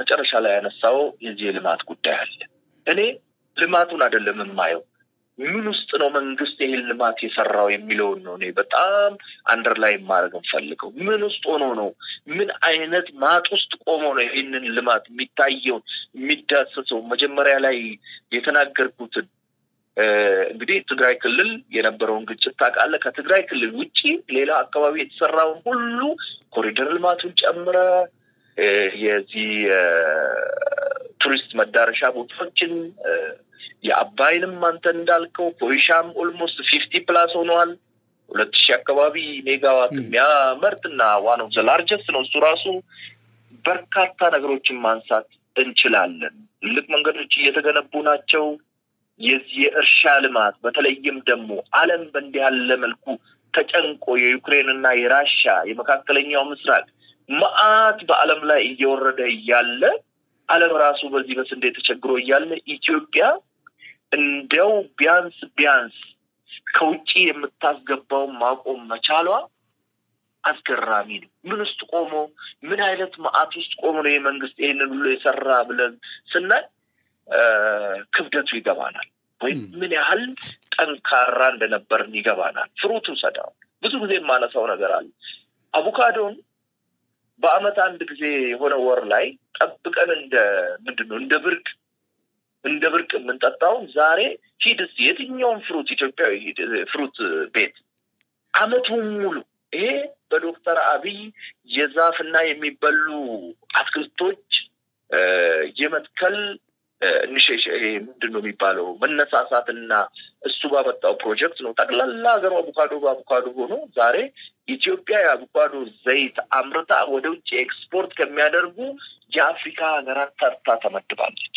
በሐዋሳ አለ እንደሰማሁት ማለት ነው ከዛም አለፍ ብሎ ሌላ ከተማ ውስጥ አለ ፋብሪካ ትልልቅ ፋብሪካ ማለት ነው አቮካዶን ጨምቆ ዘይቱን ወደ ውጭ የሚልክ ከፍተኛ ገቢ የሚያስገኝ ይሄን ሁሉ ደማምረስ ስታይ ይሄ መንግስት እንዲያለ ማአት ውስጥ እንዲያለ ዌቭ ከዛ የዓለም መንግስት የምን የአሜሪካ የአውሮፓ የግብጽ ተጽዕኖ ስንት የሀገር ውስጥ ያልሞከረን እኮ የለም ባቅማቸው እኮ ሱዳኖችም በቃ እነዚህ ሰዎች ሊወድቁ እየተንገዳገዱ ነው ብለው እኮ እስከ ጎንደር ድረስ እኮ የተወሰነውን ኪሎሜትር ገባ ብሎ ይዘዋል ነው የሚባለውና ይሄ ሁሉ ማአት ውስጥ ቆሞ ይሄ ልማት የሰራን መንግስት እኔ በእውነት ለመናገር ከማድነቅ ውጪ ሌላ ምን እንደሚባል አላውቅም እንደው ይሄንን ካልናቀር እንዳስተውሳለሁ አርቲስት ጋሽ ውብሸት ይመስሉኛል ስማቸው ነፍሳቸውን ይማር በህይወት የሉም አሁን ያኔ በህይወት ያሉ ምን ብለው ነበር ካንድ መጽሔት ጋር ባደረጉት ቆይታ እንደው ኢትዮጵያ ሌሎች ሀገራት ረዳች የሚለውን ዜና ሰምቼ ከዛ በማግስቱ ህይወቴ ቢያልፍ እንደው ምንም አይሰማኝም በቃ ሁሉ ነገር እንደተደረገልኝ አርጌ ቆጥረዋለሁኝ የሚል ሐሳብ አንስተው እንደነበር አንድ መጽሔት ላይ አንብቤ ነበር እውነት ለመናገርና እንደው ያ ነገር ከቃል በዘለለ እንደዚሁ ኤክስፖርትም በነገራችን ላይ በእርዳታም ደረጃ ለሱዳን የ15 ሚሊዮን ዶላር እርዳታ ኢትዮጵያ ያረዳችበት ጊዜ ነው እውነት ለመናገር ማንሳት ካለብን ማለት ነውና እንግዲህ ቅድም ሱዳን እንዳልከው በጭንቃችን ጊዜ ብዙ ችግር በደረሰብን ጊዜ ጠላቶች ብዙ አስበውልን ይያለ ያው ከችግር እንዳንወጣ አንዳንድ እንቅስቃሴዎች ሲደረጉ የነበረበት ሂደት ነበር እውነት ለመናገር ግን እንደዛ አይደለም የኛ መልስ የነበረው ማለት ነው ያው አስፈላጊው ነገር አንድም ምንድነው የውጭ ጉዳይ ፖሊሲያችን ጎረቤት መርም ስለሆነ ከጎረቤት ሀገራት ጋር ያለ ግንኙነት ባዳበርከው ቁጥር ያው ሌሎችንም ነገሮችን የማሳካት ዕድሉ ሰፊ ነው የሚል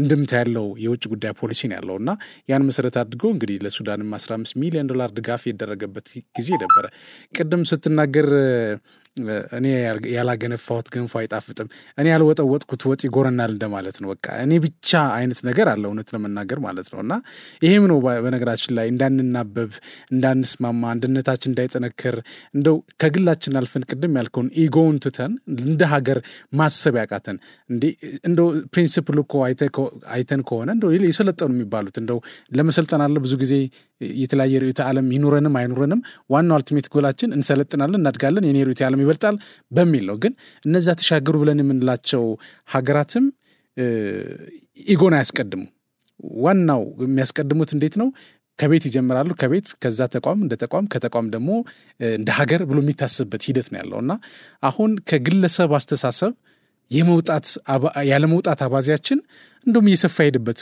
ሁናቴ ነው ያለው እንደው ይሄን ካልን ዘንድ ምናልባት ቦባረንቱ አንተም በረሃ ከነበሩ የኦነግ ሰራዊት አንዱ አባል እንደነበርክ የፖለቲከኛ እንደነበርክ እንደሆንክም አውቃለሁና እንደው ከዚህ ጋር ተያይዞ በቅርቡ እነ ጃልሰኝ ወደ ኢትዮጵያ መጥተዋል የሰላም አማራጭን ተቀብለዋል አሁን እነ ጃልመሮ ግን እዛው ያሉበት ሂደት ነው ያለው በርግጥ ሙከራዎች ተሄደዋል ያው የተጀመሩ ሙከራዎች ነበሩ ያው ከዛሬ ነገ አዲስ ነገር ይፈጠራል የሚል የኦሮሞ ህዝብም እንደዚሁ ሰላሙን ይፈልገዋል ያው የችግሩ ገፈት ቀማሽ ህዝቡ ስለሆነ ከመቼ ካሁን ይሄ ለውጥ ተገኝቶ ይሄ እርቅ መጥቶ ምናምን የሚጠብቅበት ሂደት ነበር ግን ያው ስቲል የተጓተተበት ሁናቴ ነው ያለው የተጓተተበት ምክንያት የራሱ ምክንያት ሊኖረው ይችላል እንደው ባንተ እንደ አንድ ያው የትግል ጓዶችም የነበሩ ሰዎች ስለሆኑ እንደው እነ ጃልመሮ በቀጣይ ወደ ሰላም የሚመጡበት ሂደት ያለ ይመስልሃል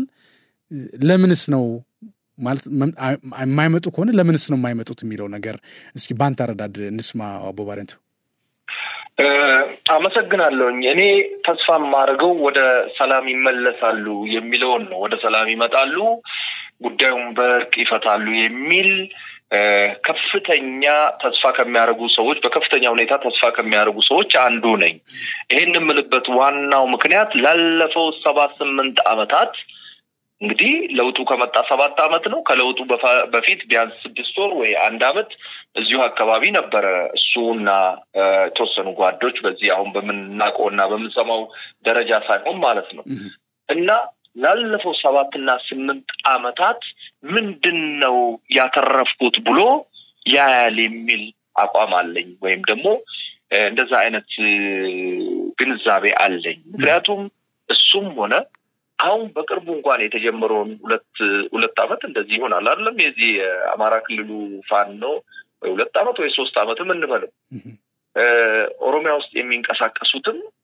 እነሱም ምንድነው ያተረፍነው እኔ አግኝታችኋቸው ምንድነው ያተረፋችሁት እስቲ ንገሩን ምንድነው የትኛውን አካባቢ ነፃ አወጣችሁ የትኛው ወረዳ የትኛውን ቀበሌ ምንድነው ፖለቲካሊ ጌን ያረጋችሁ ኢኮኖሚካሊ ሶሻሊ ምንድነው ጌን ያረጋችሁ ብለህ ብትጠይቃቸው እኔ እርግጠኛ ነኝ ሉዝ ወይም አጣን እንጂ አገኘን እንደማይሉ እርግጠኛ የሚታየው የሚጨበጠው የሚዳሰሰው ቢታወቀው እሱ ስለሆነ ምንም አላገኙ ሰው ህይወቱን አጣ ሰው ከቀየው ተፈናቀለ ሰው ሞተ ሰው ተቸገረ ገበሬው እንዳርስ ሆነ እነሱ ራሳቸው ላይ ከባድ ጉዳት በርካታ ወንድሞቻቸውን ወይም ጓዶቻቸውን አጥተዋል ሰውኮ ሌላ አስተማሪ ማያስፈልግ እኔና አንተ በሚዲያ ቀርቦ መናገር ማያስፈልገው ማአሰው አጥተዋል ያቃሉ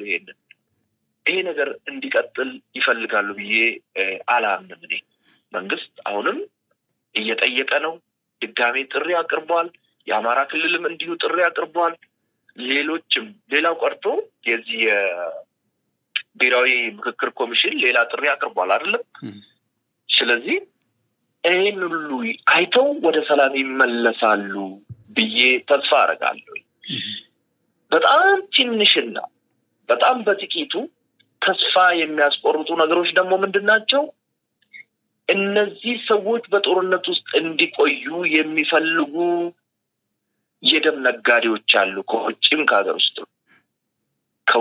ከሀገር ውስጥ የደም ነጋዴዎች አሉ እያስገደዱ በሚዲያ በዛም በዚህም እያስገደዱ ለሰላም እጃቸውን ሊዘረጉ ሲሉ እጃቸውን እንዲሰበስቡ የሚያስጨንቋቸው የሚረግሟቸው የሚያጠለጥሏቸው የደም ነጋዴዎች አሉ የነሱ ተጽዕኖ ግን ብዙም አይደለም እንደው 1% የምንበለው ግማሽ % የምንበለው 95 እና ፕላስ ግን እነዚህ ልጆች እስካሁን የደረሰው ይበቃናል ብለው ወደ ሰላም እንደሚመለሱ እኔ በጣም ተስፋ አደርጋለሁ እኔ መሮን ወይም ኩምሳ ድሪባን በጣም በቅርብ አብሬውም ኖሬ አብሬውም ሰርቼ እንደሚያክሰው ብሪሊያንት ሰው ነው ጭንቅላቱ እኔ በማቀው ጊዜ መቼም ካልታመመ በስተቀር አሁንም እንደዛው ነው ብዬ ነው ማስበው ይብቃኝ ብሎ ወደ ሰላም እንደሚመለስ ተስፋ አደርጋለሁ እስካሁን የጠፋውን እስካሁን የወደመውን ነገር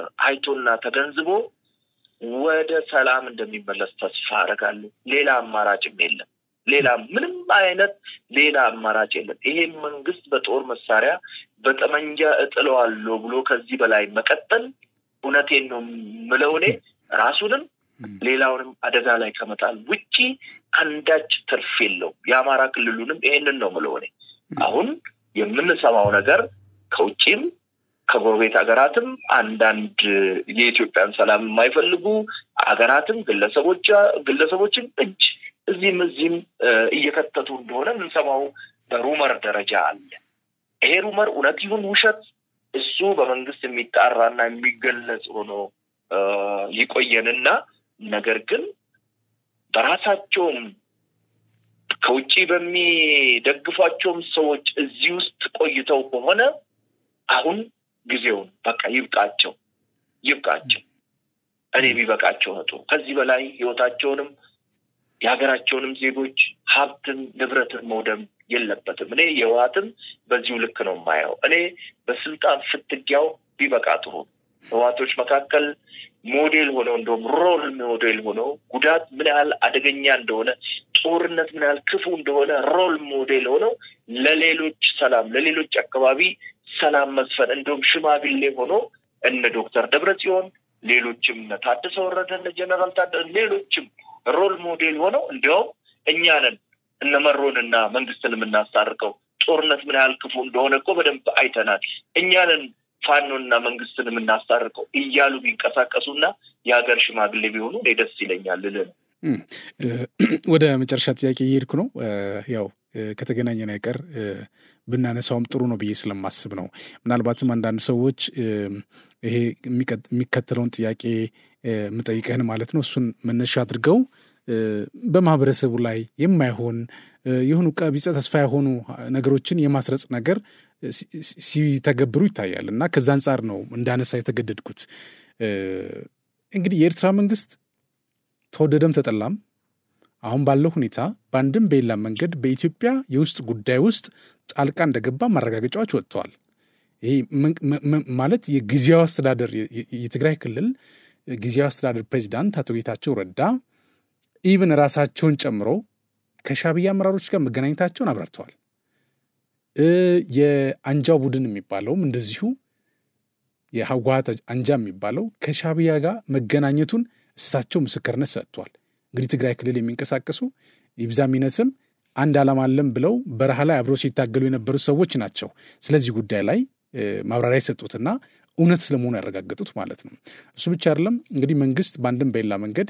የምክክር ኮሚሽን ስራዎች ቀጣይ አንድ አመት ተጨምሮ የቀሪ ስራዎች እንዲሰሩ ያው ተጨማሪ አንድ አመት ከተሰጠው ጊዜ ወዲህ በአማራ ክልል ያለው ቀሪ ስራ እንዲሰራ አሳይመንት ወስዶ አገራዊ ምክክር ኮሚሽኑ አማራ ክልል ለሚንቀሳቀሱ በተለይ ብረት አንግበው እየተንቀሳቀሱ ላሉ የጽንፈኛ ፋኖ ቡድን አባላትን ጥሪ አድርጓል ወደ ሰላም ነው እንመካከር የሚል ሐሳብ አንስቷል በአንጻሩ ይህን ሐሳብ እንዳይቀበሉ አሁንም የኤርትራ መንግስት ጣልቃ ገብነት እንዳለ መረጃዎች እየወጡ ያሉበት ሁኔታ አለ ይብዛሚነስም ጣልቃ ገብነቱ የራሳቸው ኢንትረስት ስላላቸው ግብጽን ጨምሮ እንደነዚህ አይነት ጉዳዮችን ዝም ብሎ የሚያያቸው አይደለም ማለት ወደ ድል ለመቀየር እንቅስቃሴ ያደርጋሉ ይፈልጋሉ ያረጉም ይገኛሉ እንግዲህ ታላቁ ህዳሴ ግድብ እንደምታውቀው ወረድ ያልቋል ከዚህ በኋላ ምን መፍጠር እንደማይቻል ያውቃሉ ግን እንደዛም ሆኖ ተስፋ ሳይቆርጡ የተለያዩ ሴራዎችን ያሰሩ የመጡበት ሂደት አለ እሱ ብቻ አይደለም ኢቢኤስ ላይ በቅርቡ የተላለፈው ፕሮግራምም የዚሁ አንድ አካል ነው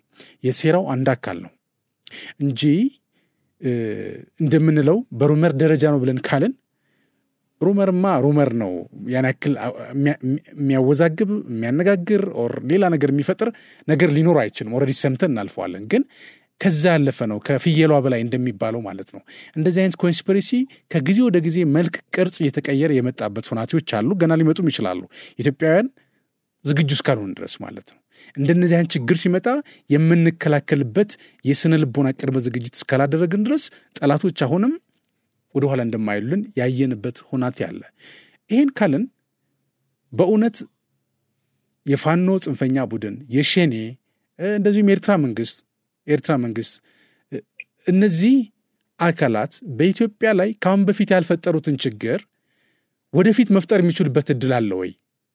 ከሌለ ለምንድነው ጊዜ የሚያባክኑት የሚለው ነገር እስኪ የመጨረሻ ሐሳብ እናንሳ። ቴንክ ዩ ቴዲ። እኔ በሩመር ደረጃ ያልኩበት እንደው እድሉን እና እንትኑን ምንድነው ሁኔታውን በመግለጹ ዙሪያ ለመንግስት ስፔስ ወይም ቦታ ልስጥ ብዬ እንጂ በመንግስት ደረጃም ባይሆን እንደግለሰብም እንዳንድ ፖለቲካን በቅርበት እንደሚያቅና እንደሚሳተፍ ሰውም ወይም እንዳንድ ሚዲያ ሰውም ሚዲያ ላይም ስለምሰራ ይገባኛል አቃለሁ። መረጃዎችም ነበሩኝ አገር ውስጥም ሆኜ ከሀገር ውጭም በነበርኩ ጊዜ ኤርትራ አይደለም ከኤርትራ ውጪ በተለያየ ሀገራት ውስጥ ተንቀሳቅሻለሁ። እኔ በግል ጉዳይ ሌላ ዓለም ማለት ነው ብዙ ነገር እረዳለሁ። ግብጽ የኢትዮጵያ ጉዳይ በተነሳበት ቦታ አይደለም በራሷም ስራዬ ብላ በኢትዮጵያ ጉዳይ ሰላም በማሳጣቱ ማለት ነው እንደምትሳተፍ ማንም ሊጠራጠር አይገባም። አሁንም ትላንትም ወደፊትም ይሄ ይቀጥላል። ጥያቄው ግን እኛ ምን ያህል ኮንሺየስ ነን? ምን ያህል ወዳጅና ጠላትን ለይተን አውቀን መንግስት የሚለንን አምነን አገራችንን ከጠላት እንከላከላለን?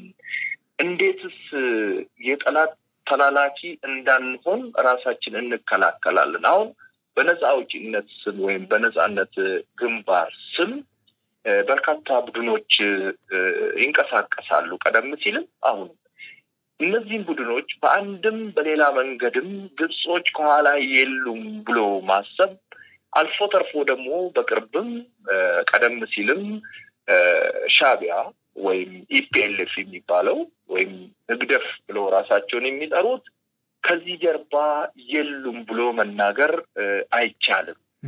እንደ ግለሰብ ብዙ መረጃዎች አሉ። ከኛ በላይ ደግሞ መንግስት በደንብ መረጃ እንዳለው አቃለው እረዳለሁ እና ለዛ ነው እኔ ስፔሱን እስቲ ግድ የለም ለመንግስት እንስጥና መንግስት በደንብ ይሄድበት በሚል እንጂ እንደ ሰው እረዳለሁ። ይሆን ሆኖ ግን በውስጥ መጋጨት መነታረክ እንግዲህ እኛ ሀገር ብቻ ሳይሆን በሰለጠነውም ዓለም አለ። ግን ያ ማለት ግን ቀይ መስመር አለው። የሀገርን ሉዓላዊነት በሚያሳጣ የውስጥ ጉዳይ ለውጭ ያሳልፎ በሚሰጥ አይደለም። እኛ ጋር ከመንግስት ጋር የተጋጨ ሁሉ አገሪቷ ብትበጠበጥ ብትከፋፈል የአገሪቷ ሀብት ቢዘረፍ ቢወድም ግድ የለውም እንዴ። አባይን እኮ ወይም ይሄ ግድቡን እኮ ግብጽ ብትመታ ደስ የሚለው እኔ ከግብጽ ጋር ነኝ ያለ ሰው ሁሉ እኮ አይተናል እኮ ፊት ለፊት ወጥቶ በቪዲዮ። እኔ ከሶማሊያ ጋር ነኝ የሚል እኮ ሁሉ እኔ ከሻቢያ ጋር ነኝ የሚል እኮ ኢትዮጵያዊ ነኝ የሚል ፊት ሁሉ እኮ አይተናል። ይሄ ትሪዝን ነው፣ የሀገር ክህደት ነው። ይሄ ከዚህ ውስጥ እንውጣ ነው። ትውልድ መጥፎ ነገር እንዲማር መቀስቀስ የለብንም። በርካታ ነገሮችን ማንሳት እንችላለን በዚህ ዙሪያ። ግን ዞሮ እነዚህ ሰዎች በጣም ጥቂቶች ናቸው። ረብሻቸው ከፍ ያለ ነው። እንዳልከውም ጉዳዩን ከጣሪያ በላይ አንዳንዴ ልክ እንደ እንቁራሪት በጣም ይጮሃሉ። ችግርም አልፎ አልፎ ሲያደርሱ እናያለን። ያም ሆኖ ግን 99.9% በሚባል ደረጃ ኢትዮጵያዊ ማዕከላዊ መንግስት እንዲላላ አይፈልግም። ሴንትራል ገቨርንመንቱ ላላ ማለት በማግስቱ ኢትዮጵያ ኮላፕስ ታደርጋለች። እንውደድም እንጥላ። ምክንያቱም የማዕከላዊ መንግስት የኢትዮጵያ ማዕከላዊ መንግስት ድሮም ዘንድሮም ጠንካራ ነው። ወደፊትም ተጠናክሮ ነው መቀጠል ያለበት። አለበለዚያ አሁን ታጥቆ የሚንቀሳቀሱ የሰፈር ጎረምሶች፣ የአካባቢ ጋንግስተሮች፣ የአካባቢ ነፃ አውጪዎች ኢትዮጵያንም ራሳቸውንም ነው የሚያጠፉት። ስለዚህ ሁላችንም ይሄን መረዳት መቻል አለብን። መንግስት የሚለውን ነገር እንደው ዝም ብለን መንግስት ሳር አረንጓዴ ነው ሲል ለመቃወም ስንል ብቻ አይደለም ብለን የምንሰለፍ ከሆነ በእውነቱ ይሄ ፖለቲካ አይደለም፣ ነውር ነው ይሄ። ምክንያቱም ፖለቲካ ድንበር አለው፣ ኤቲክስ አለው። በቃ ዝም ብሎ መሳደብ አንዱን ማዋረድ አገርን ለሌላ አሳልፎ መስጠት ፖለቲካ አይደለምና በአጠቃላይ አገራችን ሰላም እንድትሆን ወዳጅነት ወንድማማችነት እንዲሰፍንና እኩልነት ብልጽግናው እንዲቀጥል ያለው እድል ምንድነው ሰፊው ህዝብ ምንድነው ምርትና ገለባውን መለየት መቻል አለበት እኔ ይሄንን ነው ብሎ እንግዲህ ያጎደልኩት ነገር እንዳለ እንደው በማስተካከል አንተው እንደምዘጋ ተስፋ አደርጋለሁ ማጉደል ሳይሆን እንደው ሳናነሳው ብናልፍ ትንሽ ከበድ ይላል እንደው ኦዲያንስም እንዴት ምንነካቸው የሚያስብል ነገር ስለሆነ ነው እኔ በታሪክ እንኳን አይደለም በዚህ ዘመን ምናልባት ወደፊት 2-3 ትውልድም ለማንሳት ጉዳዩ ትንሽ አስቸግራል የተባለ አጀንዳ በርግጥ የሀገር ኢንትረስት ነው አጀንዳ ብቻ አይደለም ግን ይሃን ጉዳይ ሳናነሳ ብናልፍ ትንሽ ሊከብደኝ ይችላል አንተም ያው መገመት ትችላለኝ የባህር በር ጉዳይ እንግዲህ በዚህ ባለፈው 7 ዓመታት በጣም ትልልቅ ብለን ከምንላቸው ጉዳዮች አንደኛው ነው ይሄ የባህር በር ይገባናል ጥያቄ የተነሳበት ማለት ነው እንግዲህ ፍትህ ርትዕ ህግ ሰጥቶ መቀበል እና መሰል ዓለም አቀፍ ህጋትን መሰረት ተደርጎ ኢትዮጵያ የባህር በር ያስፈልጋታል ይገባታል እንደውም አንዳንዶቹ በታሪክም ከሄድን አንዳንድ ቦታዎች ላይ የኢትዮጵያ ንብረትነታቸው ኢትዮጵያ የሆኑ ሀብቶች አሉ እነሱ ወደ ቦታቸው መመለስ አለባቸው የሚል ሐሳብ ይነሳልና እንደው ከዚህ ጋር ተያይዞ ይሄን ሳናነሳው ብናልፍ ባለፈው 7 ዓመታት ይሄ ነበር ያ ነበር ብለን ብንል ኦዲያንስ እንዳይታዘበን ብዬ ነው እዚህ ጋር ተያይዞ ምን ማለት እንችላለን አቦባረንት Thank you ወደ ባህር በሩ ሳናልፍ አንድ ጠይቀኝ እንደው በደንብ ነክቼ ያላለፍኩት የዚህ ሰሞኑን ድራማ ኢቢኤስ ላይ የቀረበውና ለዛ ደግሞ ፐብሊክ ሚዲያ የሆነው ኢቲቪ ወይም ኢቢሲ የምንለው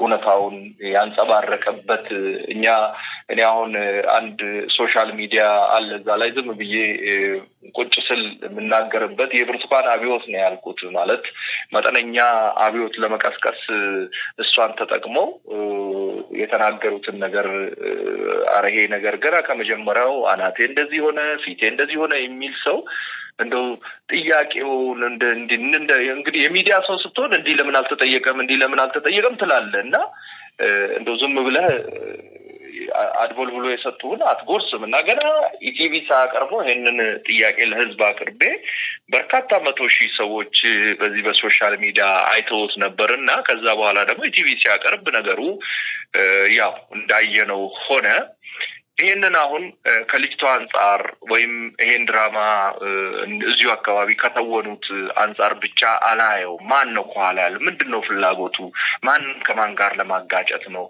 መንግስትንስ ምን እንዲሆን ወይ ምን እንዲያደርግ ነው ይሄ ነገር የተሰራ የሚለውን ስናይ ይሄም ቅድም ያነሳነውን ይሄ ፖለቲካ ድንበር አለው ፖለቲካ ኤቲክስ አለው የሚለውን የማያውቁ ከኤቲክሱ ያለፉ ብቻ እኔ የምፈልገው ይሳካ እንጂ አገር ቢፈርስ መንግስት ቢወድቅ ምን ቢል ግድ የለንም የሚሉ ሰዎች የተወኑት ተውኔት አርጌ ነው ማስቡ ከዚህ ውስጥ ነው ወዳጆች መውጣት ያለብን መንግስት የሚለውን ነገር ሁሉ ደግሞ ውሸት ነው ብለንም የትም አንደርስም የምንድነው የቀበሯ ተረት ይመጣብናልና እና ይሄንን በዚህ ላይ ቀደም ስላልጠቀስኩት ነው እኔ በእውነቱ ከዛ ፊልም ከዛ ድራማ ብዙ መማር አለብን ምን ያህል ውሸት ምን ያህል ድራማ አገርን እንደሚያነጋግርም የታዘብንበትና ለወደፊቱ ነገሮችን አላምጠን ግራና ቀኝ 360 ዲግሪ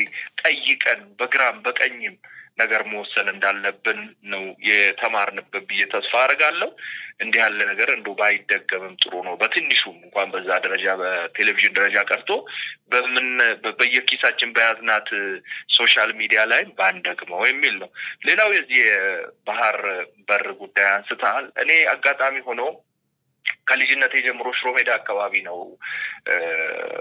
ያልኩት የተማርኩትም ያደግኩትምና አጋጣሚ ሆኖ የባህር ኃይል ዋና ጽፈት ቤት የሚገኘው ሽሮሜዳ ነው አሜሪካ ኤምባሲ እንደው 50 ሜትር በማይበልጥ ከፍ ብሎ ማለት ነውና በሩ ላይ አንድ ጀልባ ላይ ቆሞ አንድ ወጣት ነጭ መሐረብ የሚመስል ነገር አንገቱ ላይ አድርጎ ነጭ ቆብ አድርጎ በጣም ወጣት በቃ በሃያዎቹ እድሜ ውስጥ ያለ በትልቅ ጀልባ ላይ ቆሞ ቀይ ባህራችን በደማችን ለዘላለሙ ተከብሮ ይኖራል የሚል ጽሑፍ አለ። እስካሁን ከአይምሮ አይጠፋም። እኔ ገና የ3ኛ ክፍል ምናምን ተማሪ ሆኜ ማለት ነው በደርግ ዘመን እና ባህር ኃይልን በዛ እንትኔ ልጅነት እድሜ ምንድነው ይሄ ሰውዬ ብዬ ጠይቄ ቤተሰብ ስላብራራልኝ በዛ እድሜ ያስኩት እስካሁን ስዕሉ ሁሉ ከጭንቅላቴ አይጠፋም። ጽሕፈት ቤቱ ለሌላ ቢውልም ስዕሉም ቢሰረዝም ማለት ነው።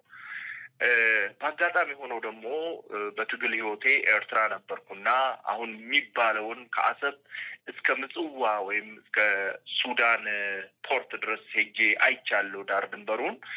በተለይ ደግሞ ኢትዮጵያ በወቅቱ በነበራት ጥሩ ወዳጅነት በራሻ ያሰራችውን የነዳጅ ማጣሪያውን እንደዛ በስብሶ ሳየው ስንት ቢሊዮን ዶላር ወጥቶበት ስንት ሚሊዮን ዶላር ብር ወጥቶበት ብሎ በራሻ እርዳታ የተሰራው ያለ በቂ ምክንያት የባህር በሩንም ምኑንም አሳልፎ ለዛ እንኳን ካሳ ሳይጠየቅ ተፈቶ ሳየው በእውነት ነው የምልህ እኔ በጣም አዝኜ የቆየሁበት ነገር ነው። አጋጣሚ እንግዲህ ታውቃለህ ጊዜ ለኩሉ የሚል ነገር በእውነትም ጊዜ ለኩሉ ነው።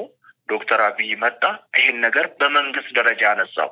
ቀደም ሲል እኮ ተቃዋሚ ፓርቲዎች እዛም እዚህም ያነሳሉ ያው ለምን የባህር በር አጣን ብለው፣ ግን በመንግስት ይሄንን ማንሳት ታቡ ነው።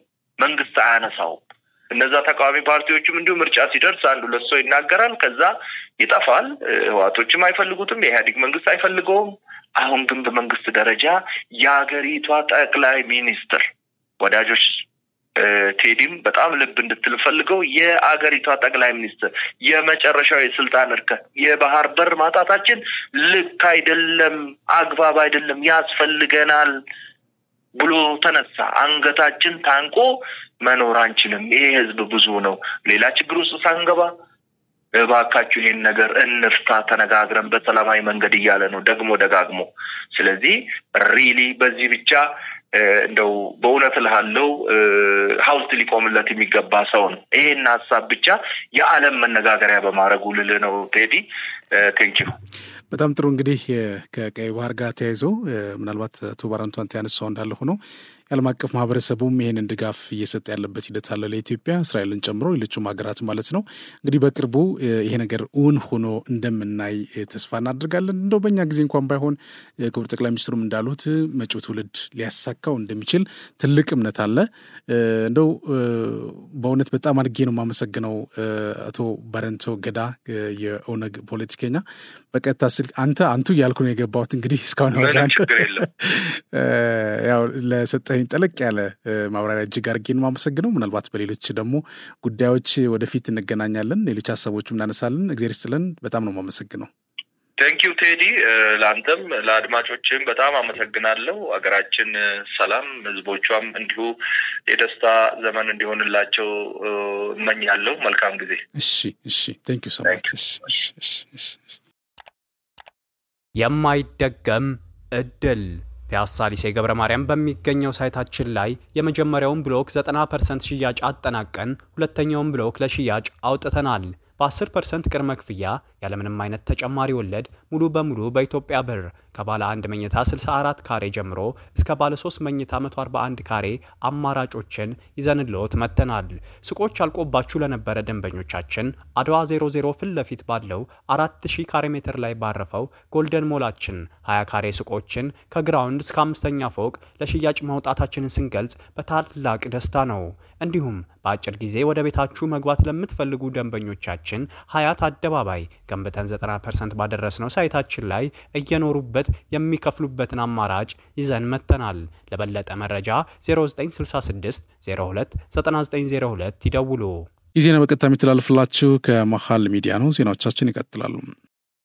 በሶማሊያ አንዲት የ8 ዓመት ህፃን መጥፋቷ ከተነገረ ከ6 ወራት በኋላ አግብቻታለሁ የሚሉ ግለሰብ ቤት መገኘቷ ቁጣን ቀስቅሷል። በራስ ገዟ ፑንትላንድ የሚገኙት ቤተሰቦቿ ህፃኗ ጠፍታለች ሲሉ ያሳወቁት ባለፈው መስከረም ነበር። ከወራት በኋላ ሊታወቅ እንደቻለው አባቷ አግብቻታለሁ ለሚሉት ሼክ መሐመድ ለተባሉ ግለሰብ እንድትዳር ፍቃድ ሰጥቷል። የጸጥታ አካላት ባለፈው ሳምንት አግብቻታለሁ ወደሚሉት ሰው ቤት ሰብረው ገብተው ህፃኗን መታደግ ችሏል። ፖሊስ ሰብሮ ሊገባ የቻለው ግለሰቡ አላስገባም ብለው ቤቱን በመቆለፋቸው ነው። ይህ ዜና ከተሰማ በኋላ በማህበራዊ ሚዲያ ከፍተኛ ቁጣ የተቀሰቀሰ ሲሆን በሶማሊያ ዋና ከተማ ሞጋዲሾ ተቃውሞ ሰልፍ ተደርጓል። በርካቶች የህፃናት ጥበቃ ህግ ሊወጣ ይገባል ይላሉ። በሶማሊያ በአሁኑ ወቅት ትዳር ለማድረግ ዝቅተኛ የዕድሜ ገደብ የለም። ሁኔታውም የሚያሳዝን ሆኖ ሳለ ተጠልፋ ተወስዳ ቤተሰቦቿ ለወራት የት እንዳለች አለማወቃቸው በጣም የሚያስደነግጥ ነው ሲሉ ሶማሊ ውሜን ቪዥን ኦርጋናይዜሽን የተባለ የመብት ተሟጋች ድርጅት ሊቀመንበር ፋዱም አህመድ ለቢቢሲ ይናገራሉ። የሚመለከታቸው ተቋማት ትክክለኛውን ህጋዊ እርምጃ ይወስዳሉ የሚል እምነት አለን። የ8 ዓመቷ ህፃን አጎት እንደሚሉት ባለፈው መስከረም ነው በሴት ዘመዷ በወሳሶ ከሚገኘው ቤቷ የተወሰደችው። ይህች ዘመድ ህፃኗን ሌላ አጎቷን እንድታይ እንደወሰደቻት ተናግራ ነበር። ነገር ግን ከወራት በኋላ ህፃኗ ቁርአን ስትቀራ የሚያሳይ ቪዲዮ በማህበራዊ ሚዲያ ተሰራጨ። ቤተሰቦቿ ከዚህ በኋላ ልጃቸውን የማፈላለግ ስራ ጀመሩ። ቤተሰቦቿ ቀድሞ ለምን ይህን እንዳላደረጉ የሚታወቅ ነገር የለም። ሼክ መሐመድ መጀመሪያ ህፃኗን ቁርአን እያስጠኑ እንደሆነ ተናገሩ። ነገር ግን ክስ ሲመሰረትባቸው አቋማቸው ቀይሮ በአባቷ ፍቃድ መሰረት ህፃኗን እንዳገቧት አሳውቋል። እንዴት የ8 ዓመት ህፃን ያገባሉ ተብለው ቢቢሲ ሲጠየቁ በነብዩ መሐመድ አስተምሮትና በሻፊ ህግ መሰረት ህፃናትን ማግባት ይፈቅዳል ሲሉ ሼክ መሐመድ ምላሽ ሰጥቷል። ሼክ መሐመድ ትዳራቸውን እንደማይፈቱ ማሳወቃቸውን ተከትሎ ነው የፑንትላንድ ፖሊስና የሰብአዊ መብት ድርጅቶች ባለፈው ሳምንት ህፃኗን ከግለሰቡ እጅ ያስወጧት። ህፃኗ አሁን ከቤተሰቦቿ ጋር እንደምትገኝ የፑንትላንድ ፖሊስ ኃይል ለቢቢሲ ተናግሯል። የመንግስት ባለስልጣናት እንዳስታወቁት የህፃኗን መጥፋት በተመለከተ ምርመራ ተከፍቷል።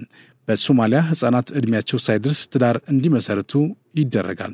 በአውሮፓውያኑ 2020 በተባበሩት መንግስታት በፖፑሌሽን ፈንድ እና በሶማሊያ መንግስት የተሰራ ጥናት እንደሚያሳየው እድሜያቸው ከ20 እስከ 24 የሚሆኑ 35% ሴቶች ትዳር የመሰረቱት 18 ዓመት ሳይሞላቸው ነው። በ2017 ይህ ቁጥር 45% ነበር። ድህነት፣ የጸጥታ ሁኔታና ባህላዊ አመለካከቶች ሴቶች ያለ እድሜያቸው እንዲያገቡ ምክንያት ተደርጎ ይወሰዳል። ይህን ሁኔታ ለመግታት በሚል የሶማሊያ ሴቶችና ሰብአዊ መብት ሚኒስቴር በ2023 የህፃናት መብት ረቂቅ አዋጅ ለፓርላማው አቅርቦ ነበር። ነገር ግን ይህ ረቂቅ አዋጅ ተቀባይነት ሳያገኝ ቀርቷል። ህጉ ተሻሽሎ ድጋሚ ለፓርላማ እንደሚቀርብ ቢነገርም መቼ የሚለው ምላሽ አላገኘም ሲል ቢቢሲ በዘገባው አስታውሷል። ክቡራን ተመልካቾቻችን ከመሃል ሚዲያ ለሰዓቱ ያዝናቸው ዜናዎች እነዚህ ነበሩ። ስለተከታተላችሁ እናመሰግናለን። ቀሪ ዝግጅቶች ይቀጥላሉ። በእኔ በኩል ጨርሻለሁ። በያላችሁበት ሰላም። የማይደገም እድል ፒያሳ ሊሴ ገብረ ማርያም በሚገኘው ሳይታችን ላይ የመጀመሪያውን ብሎክ 90% ሽያጭ አጠናቀን ሁለተኛውን ብሎክ ለሽያጭ አውጥተናል። በ10% ቅድመ ክፍያ ያለምንም አይነት ተጨማሪ ወለድ ሙሉ በሙሉ በኢትዮጵያ ብር ከባለ 1 መኝታ 64 ካሬ ጀምሮ እስከ ባለ 3 መኝታ 141 ካሬ አማራጮችን ይዘንልዎት መጥተናል። ሱቆች አልቆባችሁ ለነበረ ደንበኞቻችን አድዋ 00 ፊት ለፊት ባለው 4000 ካሬ ሜትር ላይ ባረፈው ጎልደን ሞላችን 20 ካሬ ሱቆችን ከግራውንድ እስከ 5ኛ ፎቅ ለሽያጭ ማውጣታችንን ስንገልጽ በታላቅ ደስታ ነው።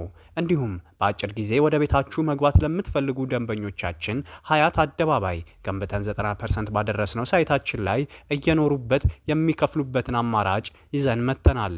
ለበለጠ መረጃ 0966 02 9902 ይደውሉ።